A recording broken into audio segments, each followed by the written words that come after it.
Yeah, I watched Gremlins over the Christmas holiday and kind of forgot how great it was and was reminded and really loved it. Baba Booey, when he talks about his jukebox, he's always talking about his jukebox and how great it is to listen to music on the jukebox. But I'm like that with my projector. I have a projector and it's like, oh, this movie looks so great on my projector. Your projector looks great, by the way. Oh, thanks. But this one, like the last time I saw it projected big on a screen was 1984, you know, when I was little and I saw it in the theater. And so to see it back projected large like that, it was like, it took me right back, and it's like, this is a great movie. Like I fell in love with it all. I'm jealous you got to see it on the big screen. I was so lucky. Early 80s, and my dad loved going to the movies. Like he just loved going to the movies, and he'd take us to the movie, take the whole crew. Yeah. And so I got to see, like in the theater, I saw Empire Strikes Back. I saw Raiders of the Lost Ark, Indiana Jones and the Temple of Doom, Gremlins, E.T., it was this like golden age. And then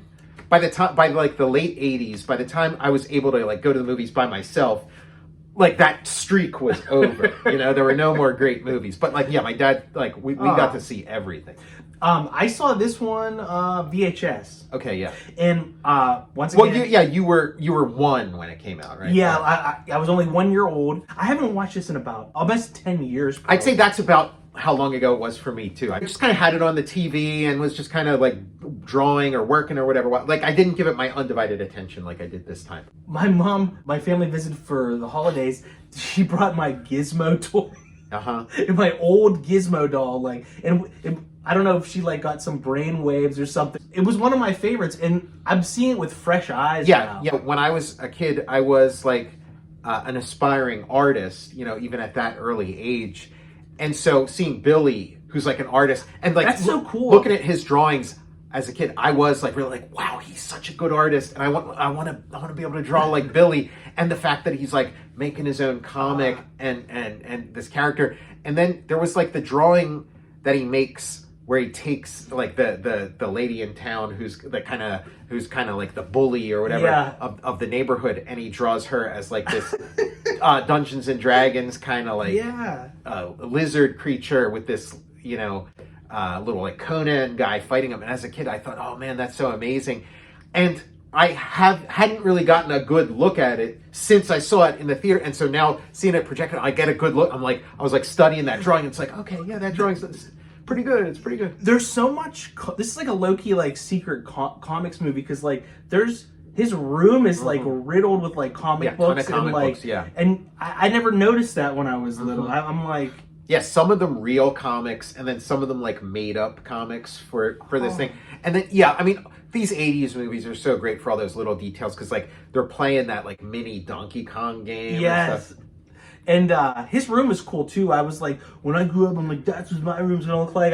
My cousins had a room like that. It was like the attic of their house. It was like this real spacious attic with like high ceilings. It was like every cool thing you could imagine in there. And then they had all these like Grateful Dead posters in there. So it was like all these skeletons and stuff. So I was kind of scared too. Yeah. The coolest part of the movie, because like it's an ensemble. I mean, it's like Billy and Gizmo, but like everybody gets their little hero moment.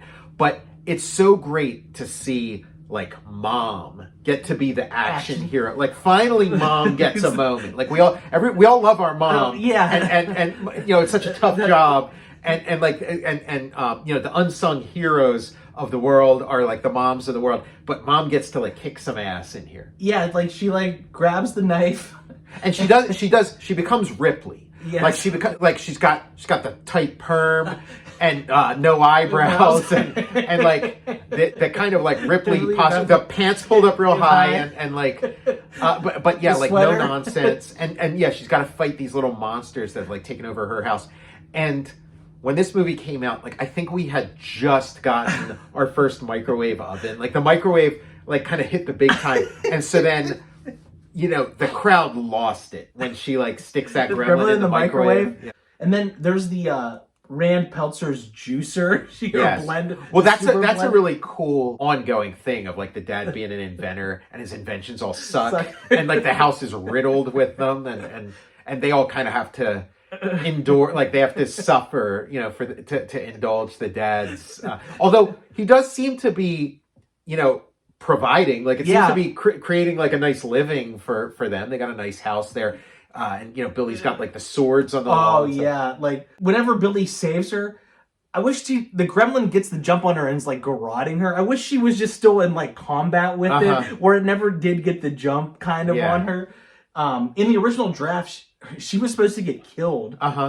And I think they were going to roll her head down the stairs. Well, I mean, the tone of this is real interesting because it goes all over the map, and it does get very scary, very grim, and then hilarious, and then almost like into like spoofed territory, but then back to scary, and then the famous like Phoebe Cates monologue and stuff. Like it really like that is a really amazing feat is jumping around tonally and still maintaining the integrity of the story. It's like Looney Tunes almost, because they have like that Chuck Jones has a cameo in this. Yeah, and they have like the goofball sound effects too. And then there's like ridiculous stuff where like dad's at the convention, and then there's like the time machine from the time machine, and then it cuts away, and then when it cuts back, it's like gone, and there's just smoke, and everybody's just kind of looking around. That's the other thing, from like not having seen it, I was like, I'm gonna zero in here.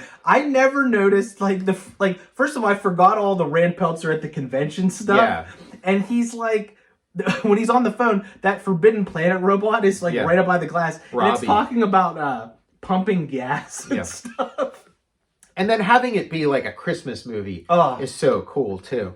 And like the gremlin hiding in the stocking and stuff. Phoebe Cates' Santa Claus monologue, it scares the shit out of me when I'm little, but then Matt, to be honest, like watching it this time around, when it got to that scene, I kind of like left the room and did a couple things, and then let it play out and came back because I'm like, I don't think I'm ready for this. It's fucked up beyond belief. But like, I do notice the comedy now of it. It's hilarious. It's like it's like the Aristocrats joke. It like, you can say it's like, my dad fell into a combine, then was spit out, and then eaten by the cow, and then shit out. And she's like, and that's why I hate Christmas. And I mean, the thing that made it that tipped me into it being like comedic is Gremlins 2. Oh yeah.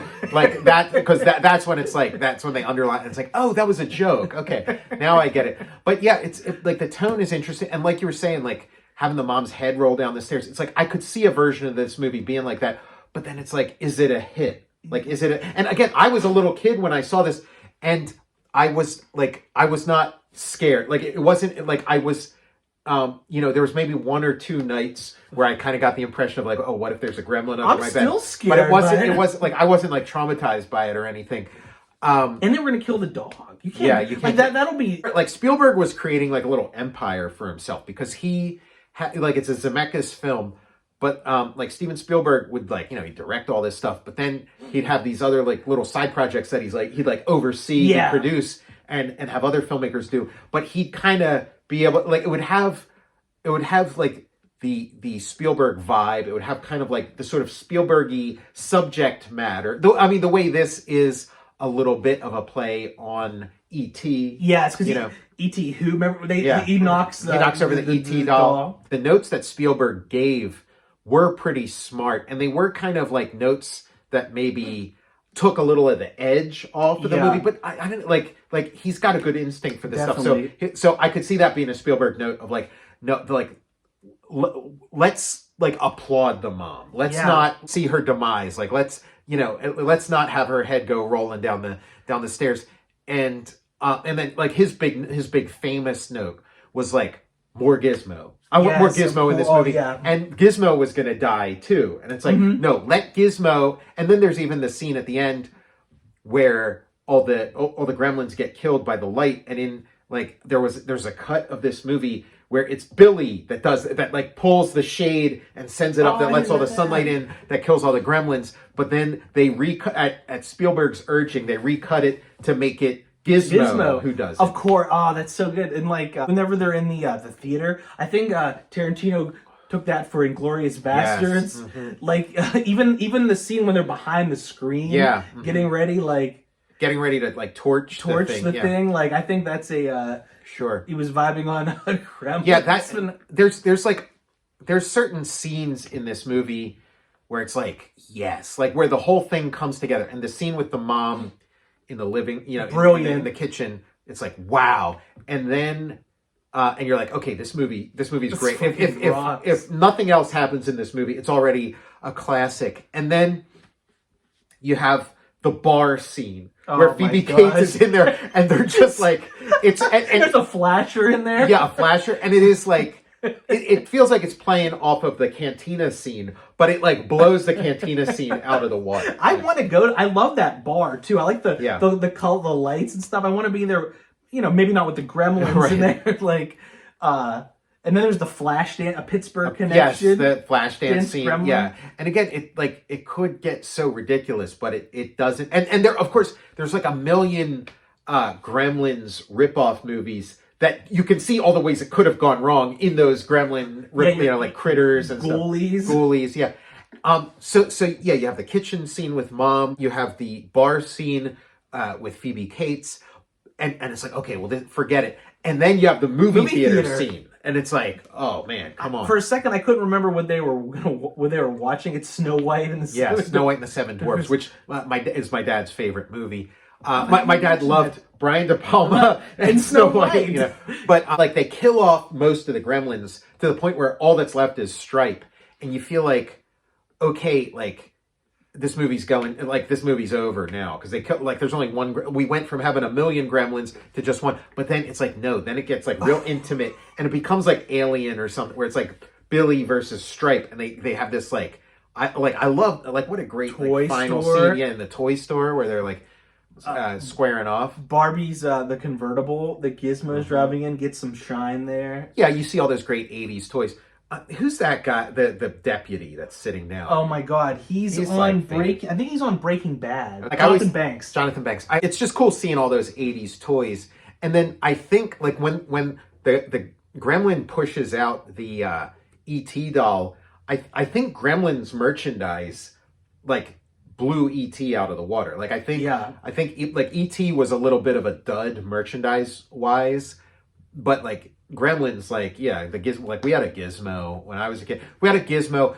We had like the Gremlins where you put them in water and then they expand. My God, dude, I'm looking on eBay for those tonight. I did have. I think we had like the wind up ET where you like wind him up and he walks. Oh, cool. And I had the ET board game. I don't think we ever had like the ET. I had doll. Gremlin like Gizmo like clothing. Mm-hmm. And yeah, I think my sister had like a Gizmo shirt. It's like, okay, we just got a microwave and then we're watching a movie where a microwave explodes. I don't think we had a remote control yet on our TV. It's like the first time I ever saw one of those chair lifts, the chair that goes up the stairs. And of course the lady's going to go like flying out. And so anytime like I'd see one of those in life, like that's where my head would always go back to is early remote controls. If your remote control went down, you were in big trouble. Because I remember, like, my dad's one friend, I think his remote broke, and I remember we went by to like drop something off or visit, and he was using like a stick, a pole to change. Yeah, sure. On his well, you think about it, like with Spielberg. Like that was in the remote control was in Poltergeist also, where like your neighbor's remote control was changing your TV and your remote control's like changing it back, and so like all these like technologies were fresh. And that lady who's like she's kind of like Mr. Potter in It's a Wonderful Life, and she gets her comeuppance, but that's Flo from Alice. Oh my God, I forgot about it. And this guy. The guy who like talks about the Gremlins and World War II. Miller. Yeah, he's kind of like Archie Bunker. Like it's like they tried to get Carol O'Connor and Gene Stapleton to play those characters. But yeah, he is. And I was also thinking like, wait, is he the guy that bullies Superman in Superman 2? He's not. But it's gonna be a minute steak. But he kind of reminds me of that. Yeah, it was a what impersonator? It was he was like a Tony Curtis impersonator. Yeah, Superman's like, huh? Yeah, Dick Miller's in like a million movies, but we don't have the mom's head get cut off. We don't have the dog die, and then even the old lady and Dick Miller. When I was little, it's like you're not really sure if they're dead. They might be alive, maybe. Because like when I was a kid, I was disturbed. I was disturbed by their death because it's like because I still kind of had those ideas as a kid of like oh well, nothing bad is going to happen to anybody who's nice. Bad things only happen to bad people. So it's like, so when that lady gets thrown out the window, it's like, oh well, she had it coming. She was like just so mean to, and she is like, she's hitting the story beats of like the Wicked Witch in Wizard of Oz. Like she's trying to steal his dog and kill his dog and stuff. So it's like she got her comeuppance, but then that other couple, when it like when the gremlin bulldozes their house, it's kind of like, oh well, you know, he's just kind of grouchy. He's not like evil, and his wife, like, what did she do wrong? This movie's fucked me up. I could imagine when I was a kid if like Billy's mom got decapitated, I'd be toast. You never catch me watching this flick again. There are some 80s movies where if I had seen them, I would have been disturbed. This one, like, didn't.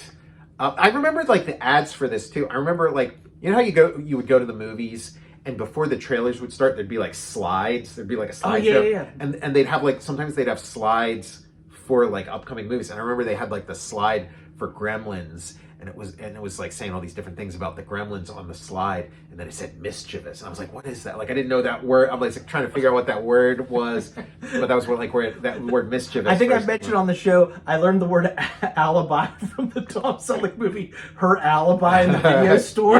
I didn't know what that meant. They originally had they were thinking about casting Emilio Estevez in the Zach Galligan role. Okay. So he was a possible candidate for... What else has he been in, Billy? He's the star of the Waxwork video series. The Waxwork verse. Well, shit, I don't know if he's been in anything else. And he really hasn't been in a lot of other movies. He did some TV appearances. Okay. But basically Gremlins 1 and 2 in the Waxwork movies. Okay. Within the story, like him and Phoebe Cates, it's like, oh, you know, happily ever after, they're like a nice couple and stuff. And then I was watching it and I was thinking about the reality of like, oh, he's not Phoebe Cates' type. And no. Like she ends up marrying Kevin Kline, who's like 20 years older than her and stuff. So it's like, oh yeah, she's not looking for a Billy. The whole movie, it's like she's been eyeing up Rand. Yeah, he's got that deep voice. Yeah, and he's like he's the narrator of the thing. He's like the voiceover and stuff. And I was thinking about that, like just watching this movie of like, because you think about back then where they'd have these like test screenings and then they'd send it in for another edit. And I wonder if like his voiceover was like a late addition to it where it's like, oh, you know what, just to kind of let you know that everything's going to turn out okay. Let's have the dad with this sort of folksy, Midwestern kind of, he seems like he'd be like strumming a guitar, or like finger picking a guitar. He is a musician, like a country musician in like... after this, I'm gonna dig into his discography. Okay, is he the host of Hee Haw? Like, he kind of reminds me of that guy, Roy Clark, the host of Hee Haw. He's not Roy Clark, but he kind of has his vibe. I would just want definitive death. Like it disturbed me when I was little because I wasn't sure if the Gremlins were killing them or not. Yeah, I think that's good to like leave it up to your imagination. But like the big smile that the Gremlins have kind of tells you the story that's going on. It is also interesting watching these 80s movies because it's like all these like people who are not that old within this story and they're all like World War II vets. Yes. So like that's interesting, like a story where like World War II vets like still have like, they're like middle-aged, they still have a role to play. And then it's like stories where it's like Vietnam vets. And now it's like, the Vietnam vets would be, like the old man. It wouldn't be a middle-aged guy. It would be like the old man. And it would be like playing these roles, the role of the guy who's saying, oh, we had the Gremlins and the airplanes when in WW2. Like now it would be like a guy talking about, the Iraq War or something, like. I guess Gremlins is where I would have heard about Gremlins for the first time, too. Yeah, because I thought Gremlins... As a kid, I thought Gremlins began here. Me too. But then I'd watch like a Bugs Bunny cartoon where it had like a gremlin with like little wings on his ears. Like, whoa, what's going on? Like this is old. How do they have gremlins there before gremlins were invented? He's got the smokeless ashtray, which was a real thing. So I wonder if like there'd be the George Burns smokeless ashtray commercials. So I've never seen. I don't it. know I'm gonna check those out. what the deal is, like why he's acting like the smokeless ashtray is some great invention. Where I think like the smokeless ashtray had already come to market prior to this, but maybe not. Maybe George Burns saw this movie and then got involved in the smokeless ashtray. George Burns gets into a lawsuit with Hoyt Axton, the actor. A class Axton lawsuit. It must have been so much fun, like doing the dressing for the Gremlins, and there's so many of them, and some of the shots, the Gremlins look great. There's all kinds of like spittle and grease and stuff. Even the greatest CGI just can't capture that. But then sometimes there are like shots of the Gremlins where it is just like a doll on a stick. I love that that. They're shaking and stuff. I love those practical effects. Yeah, the balance is interesting because you watch some of the Gremlins ripoff movies, and it's like all doll on a stick, So it's like the balance isn't really, like you need the right balance. I was reading about the Groucho glass. They're playing the Star Wars arcade game. I was reading about like the special effects for this, and they were experimenting with They were going to put the Gremlin costumes on monkeys. Yeah, it turns into like the real Gremlin. Like it starts ripping people's faces off. Killed by a monkey isn't enough, but a monkey with a Gremlin mask on. It's even twice as terrifying. It was a real treat watching Gremlins again, and it doesn't. You don't have to wait for Christmas to watch it. And I think it might have been like a summer movie when it came out. This was 84. Yeah. And Chris Columbus wrote this. It was interesting to watch his career. Had an interesting arc. Nice run. He had this, and then he hit with Home Alone. Home Alone. He had Young Sherlock Holmes right after this, and then Goonies. Yeah, so all this great writing that he was doing before he became like a director himself. And he uses the same bit again in Home Alone where like Gizmo's watching a movie and then picks up a skill from the movie like Kevin does in Home Alone. So like break dancing. You gotta have it is such like a snapshot of an era. I'm Tom Scioli, author of Jack Kirby, The Epic Life, the King of Comics. I Am Stan, a graphic biography of the legendary Stan Lee, and Jack Kirby's Star Warriors, The Adventures of Adam Starr and the Solar Legion. I'm also the author of WITCHMAN, a new superhero comic, which recently had a successful Kickstarter campaign. I'm Matt Zeoli. And please follow me on Twitter at Tom Scioli, on Instagram at Tom_Scioli, and check out my Patreon. Go to patreon.com and search Tom Scioli. Follow the show on Instagram at total_recall_show. And please like, follow, and subscribe to the Total Recall Show. Leave your comments. Tell us about your Gremlins memories. If there were any parts that traumatized you in the comments. If you have a favorite Gremlin. Yeah, we will be getting to Gremlins 2 at some point. Yeah, also. That feels like a summer. It has a summer vibe to it.